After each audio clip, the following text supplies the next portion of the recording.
I am Dr.Ashok, Professor of English in the Department of Higher Education, Government of Madhya Pradesh. Today my lecture is on Geoffrey Chaucer, the Prologue to the Canterbury Tales. This Prologue to the Canterbury Tales is written by Geoffrey Chaucer, and as you know, Chaucer is called the father of English literature.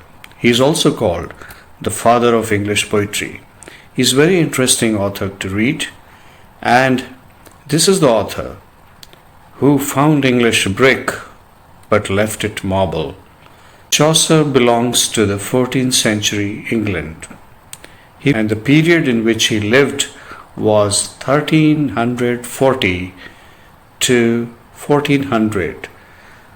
Geoffrey Chaucer was an English poet and author, a philosopher, and astronomer. The greatest English poet of the Middle Ages, best known for the Canterbury Tales. He is the first writer to be buried in Poets' Corner, Westminster Abbey. Chaucer is also recorded in the Oxford English Dictionary as the first author to use many common English words in his writings.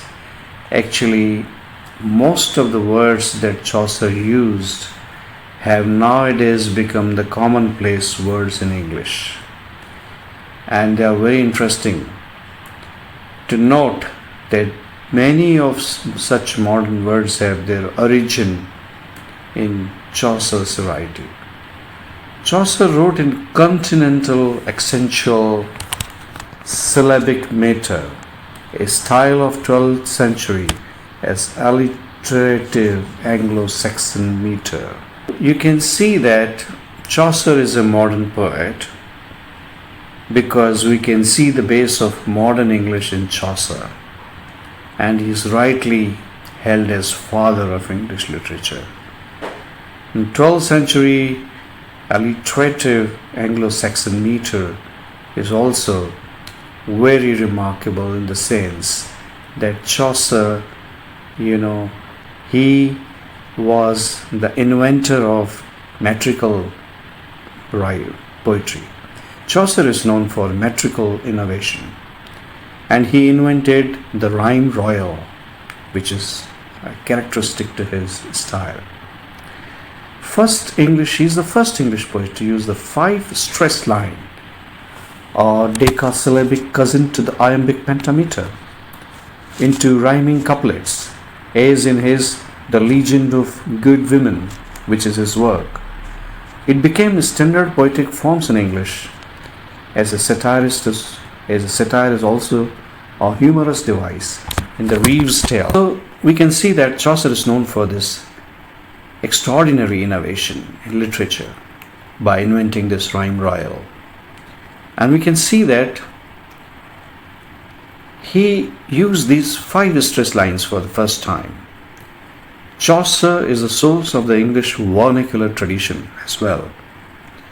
His achievement for the language is a general historical trend towards the creation of a vernacular literature. After Dante, like John Barber in Scotland. Chaucer's language is closer to modern English, so he has paved the way for the modern English as we see it now. Chaucer's language is therefore, you can say, is very closer to modern English. In 16th and 17th century, maybe 300 years after, 3 centuries later, Chaucer was printed more than any other English author. The first author to have his works collected in comprehensive single volume editions. So Chaucer is just remarkable from various aspects, from various angles, and from various points of view.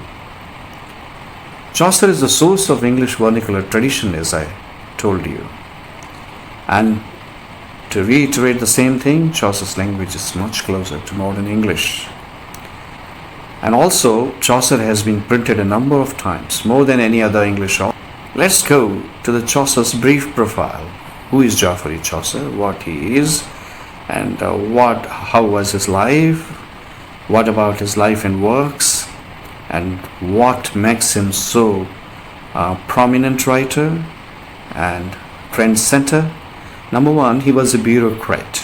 He was a courtier also. He was a diplomat.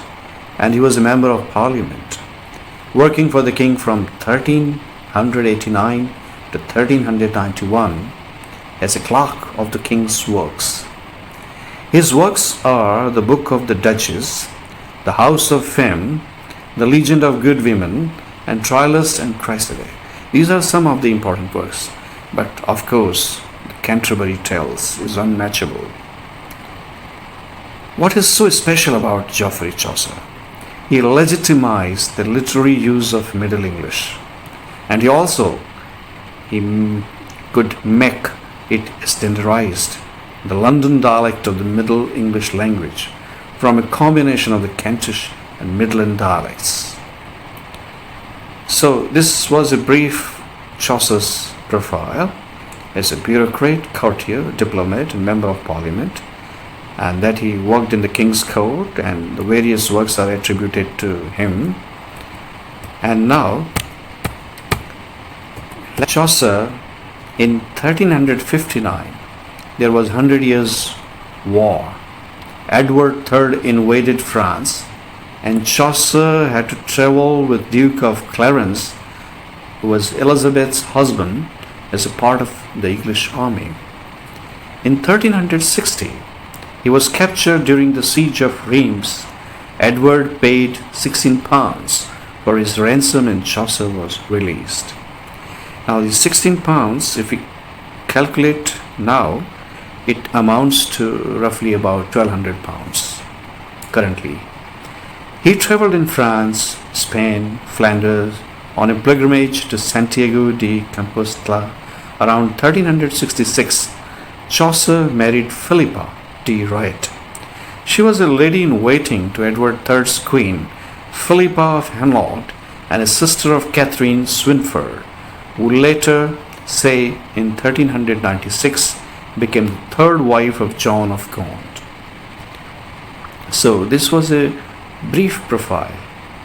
In Chaucer's time, there was an outbreak of a very deadly disease, just similar to the one we have now, COVID-19, coronavirus. So the disease that is spread during that time was the plague, and therefore the 14th century life of England, it was the rule of the church. The church ruled at that time. It was the rule of the church, and the church was highly corrupt. It was a corrupt society, and because of the outbreak of plague, the disease spread, and many people died of this deadly disease. Let me tell you about his father now, John Chaucer. His father was John Chaucer, who married Agnes Copton, who inherited properties in 1349. The first of Chaucer's life records appears in 1357. You can see that we come to have the first Chaucer's life records. Chaucer studied law in the Inner Temple. He became a member of the royal court of Edward III. Chaucer traveled to Picardy in a military expedition in 1373.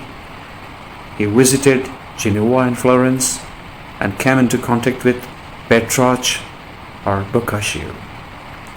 So this was a brief life of Geoffrey Chaucer.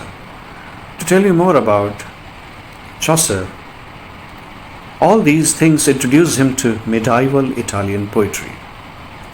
In 1378, Richard II sent Chaucer as an envoy to the Visconti. If you want to study English literature, we need to have a look into a brief English history of England, or we need to be aware with a brief history of English literature. So as you are coming and you have joined and taken your decision and embarked upon doing this task of doing masters in English literature, so while you study it, you will be coming to know about the history of English literature as well, the English names of the kings, queens, and other such English names you would become familiar with.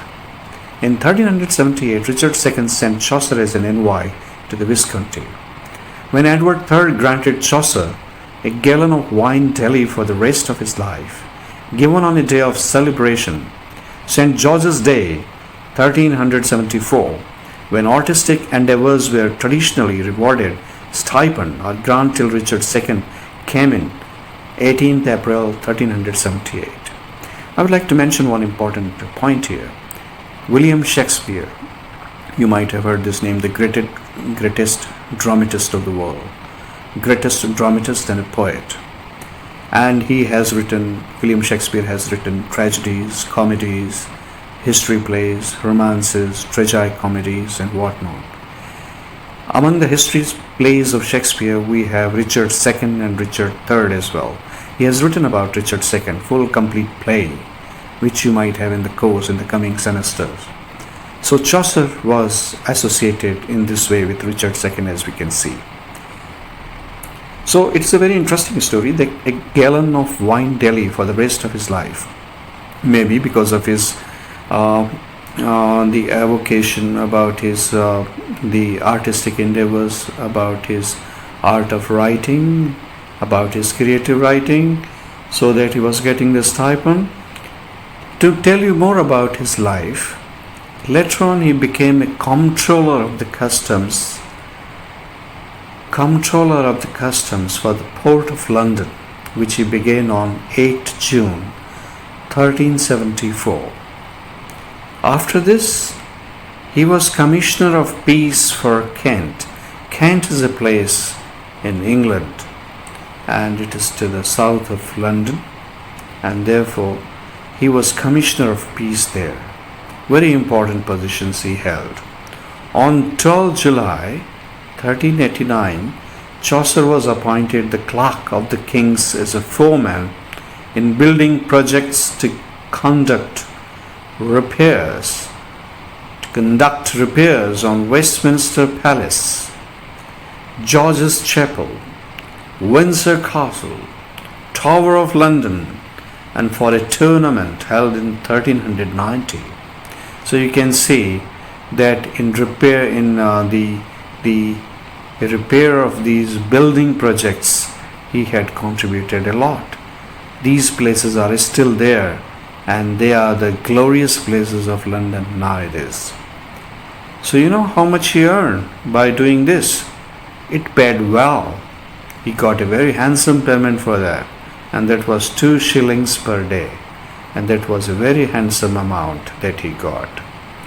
It paid well, 2 shillings per day. So this brief life of Chaucer tells us that he was a multifaceted man. He was a very versatile genius. He was a bureaucrat, he was a diplomat and whatnot, and he was a writer, and we remember him as the greatest author, the father of English literature, and it is said about him that he found English brick but left it marble. It was he who brought English into the print media. The common English that you see nowadays, this path was paved by Chaucer. With the invention of the printing machine, manual printing machine, English came to be in the written form. Earlier it was in the spoken form, it was just a dialect, and from dialect it became a language, and the credit goes to Geoffrey Chaucer and other literary writers down the lane. Let me tell you more about his life. Appointed as a keeper of the lodge at the King's Park in Fakenham Forest in Worcestershire. Then Richard II granted him an annual pension of £20 in 1394, which Henry IV also renewed it. Now, what about the last days of Chaucer? Chaucer died of unknown causes on 25th October 1400. So this was a brief life history, a brief profile of Geoffrey Chaucer as a writer. Who was he? Now another interesting fact which I would like to tell you about, the first record of Valentine's Day. You might have all heard about Valentine's Day, which is celebrated on 14th of Feb every year. So the first record of Valentine's Day with romantic love is in Chaucer's Parliament of Fowls, which was written in 1382, which is a dream vision portraying a parliament for birds to choose their mates. So you can see how the conception of Valentine Day was seen in Chaucer's writing. It was a dream vision portraying a parliament for birds to choose their mates, the first anniversary of the engagement of 15-year-old King Richard II of England to Anne of Bohemia. So this is again very interesting. This is how Valentine Day came into being. The frame story of the poem is set out in 858 lines of Middle English, which make up the general prologue, is of a religious pilgrimage. Now I'm going to tell you about the prologue to the Canterbury Tales. Actually, Canterbury Tales are too many. There is a Knight's Tale, there is a tale of the Oxford clerk, Doctor of Physic, but in our course we have only the prologue, which is just an introduction. Anything that comes before the tales is a prologue, and this runs into 858 lines, and this is written in Middle English, which make up the general prologue, and it's a prologue which is full of portrait gallery. It's a portrait gallery. So medieval society was divided into three estates. The one is the church. In the church, though people are there, those who prayed. The second category, the second class that existed was the nobility. These were the people who fought. And the third one is the peasantry, those who worked, the labor class. So the church who ruled, the nobility, the who fought, and the peasants who worked. Classification that we find in Chaucer. And the church was highly corrupt, as I told you. Corruption prevailed. It was widely rampant throughout England, and this is what we see in Chaucer's writing. And Chaucer's prologue to the Canterbury Tales is actually a portrait gallery where we meet faces one after the other, and these are 29 characters in number. Well, when we read Prologue to the Canterbury Tales, we would like to know that who are the important critics on Chaucer. Dryden is a very important critic on Chaucer. William Hazlitt, and the linguists. Dryden once wrote about Chaucer. He was the man who of all modern and perhaps ancient poets had the largest and the most comprehensive soul. And second thing has been said, that in Prologue to the Canterbury Tales, here is God's plenty.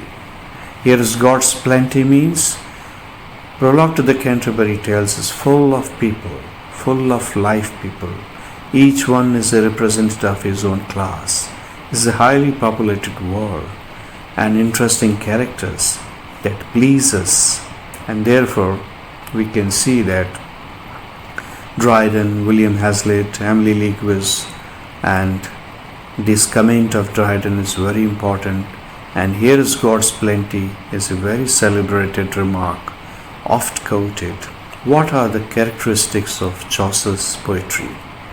What is so special about Prologue to the Canterbury Tales? What is it that we are going to have in Chaucer's poetry? Now, the characteristics of Chaucer's poetry as seen in the prologue, that it's a portrait gallery with 29 character portraits. This is the first and foremost quality. Art of characterization is wonderful. is the art of characterization. What Chaucer wrote 700 years ago is just remarkable.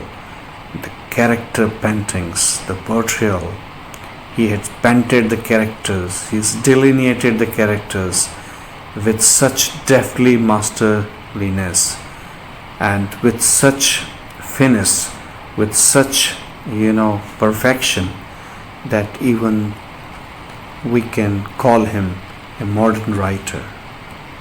It's the art of characterization that's very important.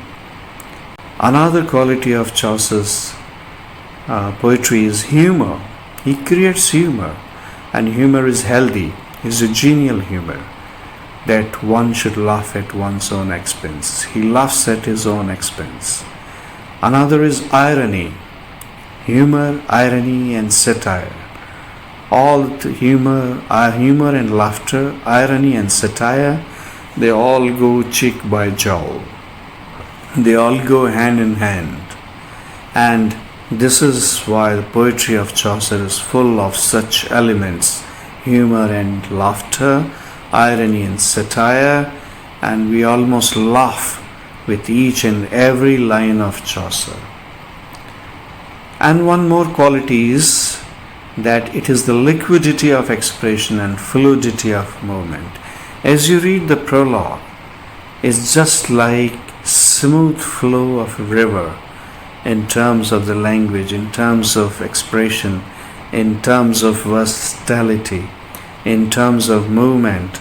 So you have the liquidity of expression and fluidity of movement. So Chaucer is very interesting to read, and believe me, Chaucer has been my favorite author, favorite poet since I did my masters in English long back, many years ago. So the major characters, you will be very keen to know that who are the major character portraits. These are the 29 pilgrims. One is the character Sir Knight, whom Chaucer respects and salutes with great reverence. Knight has his own son accompanied with him. His name is Squire, and they have their own forester bodyguard with them, yeomen. Then we have some ecclesiastical characters. Ecclesiastical means pertaining to religion, religious characters, those who serve the religion. One is the prioress, very interesting character, and Chaucer mocks at her, jeers at her, laughs with her. Prioress, who is one of its own kind, her own idiosyncrasies, mannerism, and whatnot. Prioress. Then we have the monk, who is the corrupt man from the church, the clergyman. We have the nun, we have the friar, we have the merchant, we have the Oxford clerk, again a very sober character, very sophisticated one. Then we have a very funny character, the wife of Bath. Then we have Doctor of Physic, the Franklin, the Sergeant of Law, the Partner and the Sumner, the Miller and the Reeve. Then there are various other characters like the shipman, the plowman, 5 guildsmen, and the cook. So number of characters are there from every sphere, from every profession, and they all assemble here at London, and they want to embark upon a journey, a religious trip to Canterbury. From London to Canterbury they go, and therefore we see that all the characters are interesting for their own characteristics, for their own attributes, and for their own qualities. Knight, squire, and yeoman. Ecclesiastical characters like prioress, monk, nun, friar, merchant, Oxford clerk, the wife of Bath, Doctor of Physic, Franklin, Sergeant of Law, the Partner and the Sumner, the Miller and the Reeve, the shipman and the is about Chaucer and about his prologue to the Canterbury Tales. So I stop here. We'll continue in the next lecture reading about, and we'll be reading his text, and we'll try to understand and we'll get acquainted with Chaucer's English. Thank you.